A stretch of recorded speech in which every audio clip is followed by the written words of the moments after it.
सूरज निकलने से पहले ही बेतानपुर गांव घनी धुंध में डूबा हुआ है। सूरज की रोशनी है लेकिन गांव तक पहुंच नहीं पा रही। धान की पत्तियों पर जमी ओस कांप रही है। हवा नहीं है, फिर भी पत्तियां हिल रही हैं। एक बूढ़ा आदमी छोटी आग के पास बैठा है। उसकी सांसें धुएं में मिलकर धुंध में खो जाती हैं। धुंध के बीच चलने का एहसास। आगे कुछ साफ नहीं दिखता। घर सिर्फ परछाइयों की तरह नजर आते हैं। पद्मेश्वरी नदी सुबह की रोशनी में सुनहरी लगती है।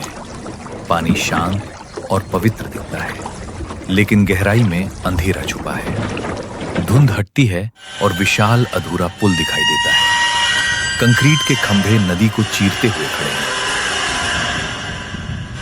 मंदिर जैसे पुराने पत्थर के खंभे, घिसे हुए निशान और काई जमी है। लगता है यहां कभी कुछ भयानक हुआ था।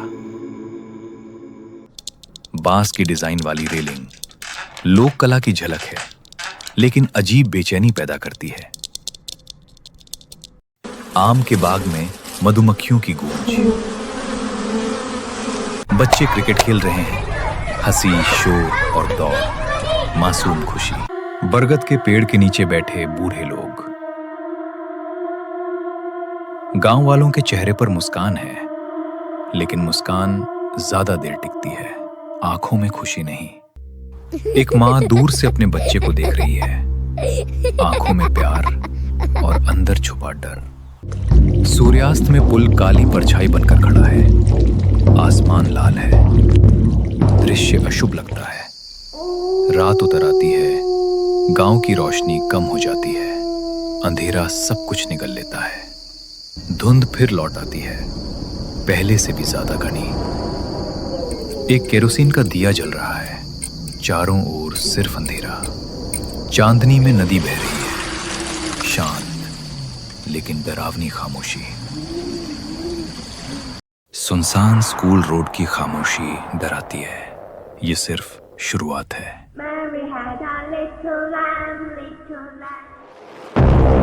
सड़क पर पड़ा रूबेल का बैग पहला सबूत है कि कुछ भयानक गड़बड़ हुई है। बैग उठाते हुए रूबेल की मां के कांपते हाथ आने वाली आफत का एहसास कराते हैं।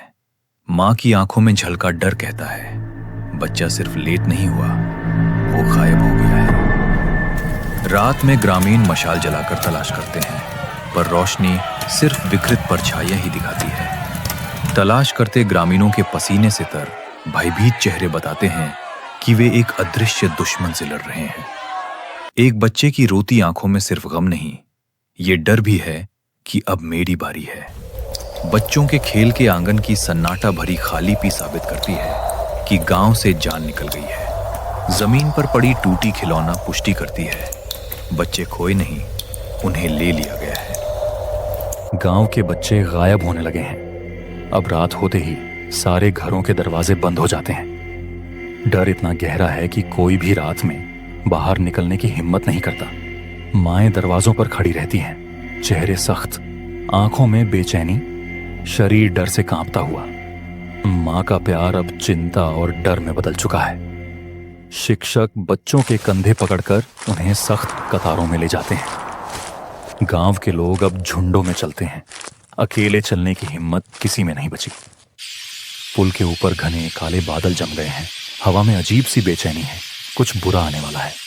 अब वह पुल सिर्फ एक रास्ता नहीं लगता, वह एक जिंदा खतरे जैसा महसूस होता है। रात के सन्नाटे में पुल से लोहे की जंजीरों की आवाज आती है, लेकिन क्या या कौन यह आवाज कर रहा है दिखाई नहीं देता। ऐसा लगता है जैसे पुल भूखा हो। गांव के युवक फरहान की आंखों में सवाल है। उसके चेहरे पर सोच की लकीरें साफ दिखती हैं। उसे कुछ समझ आ रहा है। मन में शक गहराता जा रहा है। फरहान बाकी लोगों से अलग है। वह चुप नहीं रहता।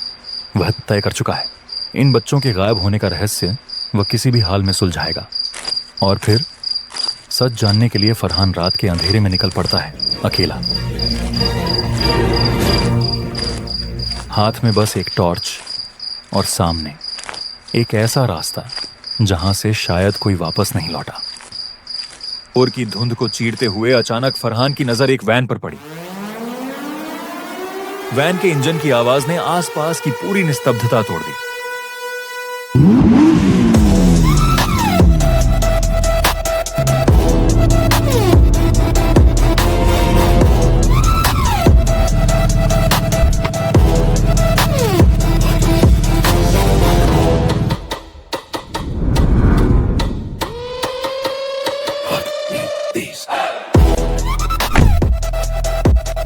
वैन से उतरा इंजीनियर साद्दाम, एक बेहद रहस्यमय आदमी। उसकी आंखें ठंडी थीं, निस्पंद, पलकें तक नहीं झपकती। साद्दाम ने आदेश दिया, लाएं। लाशें उतारो। चेहरे ढके हुए लोग उसकी बात पर सिर हिलाते हैं और वैन से इंसानी आकार के मोड़कर बांधे गए पैकेट बाहर निकालते हैं। उनकी चाल और मेहनत से साफ समझ आ रहा था, अंदर की चीज बहुत भारी है।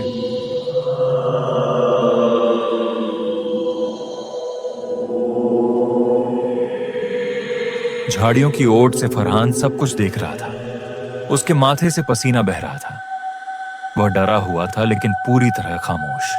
तभी फरहान की नजर पुल के पिलर के पास बने टीन के शेड की ओर जाती है। वहां एक छोटा सा कमरा है। उस कमरे के दरवाजे से अस्पष्ट डरावनी आवाजें आ रही हैं। काले धुएं के गुब्बार आसमान की ओर उठ रहे हैं, जो बिल्कुल भी सामान्य नहीं लगते। अचानक फरहान की नाक में जली हुई बदबू भर जाती है, ऐसी गंध जैसे सड़ा हुआ मांस जलाया जा रहा हो। वह तुरंत अपना मुंह ढक लेता है। अंदर की बदबू असहनीय है, हालत बहुत ही भयानक। अंधेरे के बीच बस एक हल्की सी नारंगी रोशनी दिखाई देती है और उसी रोशनी में कटे हुए सिर बड़े सलीके से सजाकर रखे गए हैं। ऐसा दृश्य फरहान ने कभी नहीं देखा था। इसे शब्दों में बयान करना नामुमकिन है। फरहान को अब समझने में देर नहीं लगती कि गांव के सारे बच्चे कहां चले। ईंटों के भट्ठे में आग धधक रही है। मजदूर मंत्रमुग्ध होकर जला रहे हैं, लेकिन जो जलाया जा रहा है उसे शब्दों में कहना असंभव है। राख के ढेर, और वह राख किसकी है यह समझना अब बाकी नहीं है। दृश्य बेहद विभत्स है। फरहान की आंखों में आंसू भर आते हैं। वह सब समझ जाता है। उसके पैरों के नीचे से जैसे जमीन खिसक जाती है। उसके हाथ कांपने लगते हैं। चीख बाहर नहीं निकलती, अंत जाती है। अचानक लोहे की पाइप पर किसी का पैर पड़ता है। आवाज विस्फोट जैसी होती है। खामोशी टूट जाती है। दरवाजे के फ्रेम में खड़ा है सद्दाम। सद्दाम के होठों पर हल्की सी मुस्कान। सद्दाम धीरे से फरहान से कहता है, हमारे साथ चलोगे फरहान? फरहान भागता है। स्तंभों के बीच से पसीने से भीगा हुआ चेहरा, डर, थकान और बेबसी आपस में घुल जाते हैं। वो बार बार पीछे मुड़कर देखता है। आखिरकार वह एक नाव के नीचे छिप जाता है, सांस रोके रखता है। फरहान वहीं रात गुजार देता है। सुबह हो जाती है। फरहान घर की ओर रवाना हो जाता है। जो कुछ उसने देखा उसके बाद फरहान मानो एक जिंदा लाश बन जाता है। सुबह फरहान देखता है बरगद के पेड़ के नीचे गांव वाले खड़े हैं, सजे हुए, शांत, मानो कोई धार्मिक सभा हो। फरहान चिल्लाता है, सबको सच बताने की कोशिश करता है, लेकिन गांव वाले मुस्कुराते हैं। शांत स्वर में कहते हैं, वे सब कुछ जानते हैं। फरहान रुक जाता है। उसे सब कुछ गलत लगने लगता है। गांव का मुखिया कहता है, सबको इस दुनिया को छोड़ना होगा, लेकिन हमारा एक उद्देश्य है। यह सुनकर माता पिता की आंखों में गर्व चमक उठता है। कोई शोक नहीं। पद्मेश्वरी नदी में लाल कपड़े में लिपटा एक सिर बहा दिया जाता है।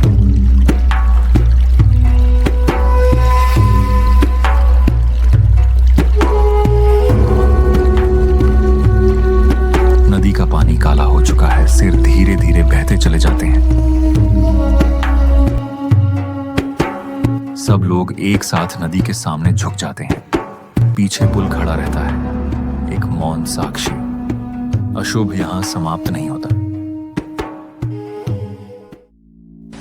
फैक्ट्री का काम चल रहा है। मजदूर मशीन की तरह काम कर रहे हैं। अचानक कंक्रीट के अंदर एक दरार दिखाई देती है। एक टुकड़ा हड्डी। मजदूर एक दूसरे की ओर देखते हैं। चेहरे पीले पड़ गए हैं। रात को देखा जाता है। धुंधली रोशनी में फरहान चुपचाप अपना बैग बांधता है। कोई शब्द नहीं। फरहान समझ चुका है, यहां रहकर वह बच नहीं पाएगा। फरहान की छोटी बहन निशी सामने बैठी है। फरहान धीमे स्वर में, हम यहां नहीं रहेंगे। निशी हंसते हुए कहती है, ठीक है भैया चलो। निशी के चेहरे पर रोशनी पड़ती है। निर्दोष बच्चे के चेहरे पर जैसे उजाले की किरणें पड़ रही हैं।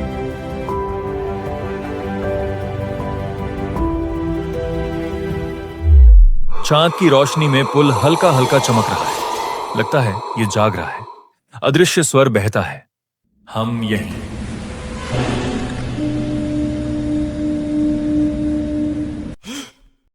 सुबह फरहान जोर जोर से उठता है, आंखें लाल। फरहान अपने आप से कहता है, मैं भागूंगा नहीं, इसे खत्म करना ही होगा। झाड़ियों के पीछे से पुल को देखता है फरहान। फरहान समझ जाता है कि उसे क्या करना है। फरहान ड्रम को पुल के पिलर पर रखता है।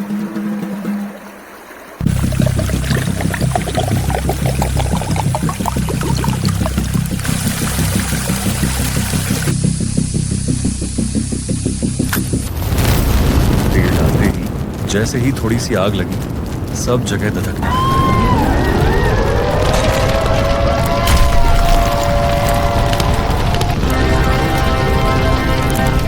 पूरा पुल आग पकड़ लेता है।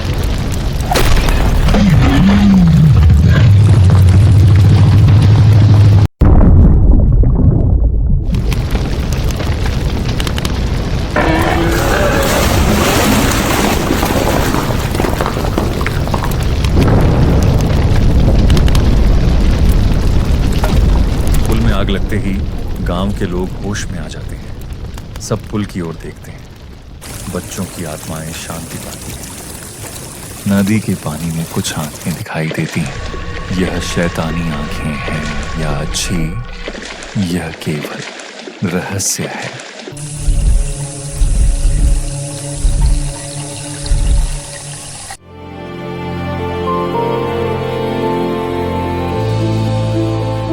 फरहान आखिरी बार बच्चों के बारे में सोचता है।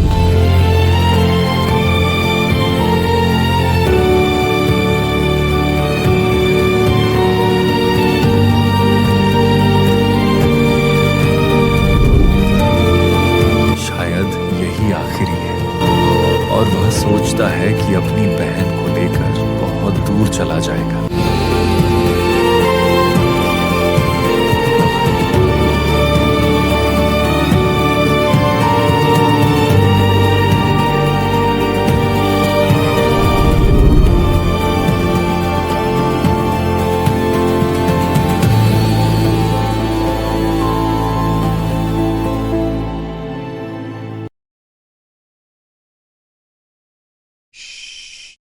Fuck me,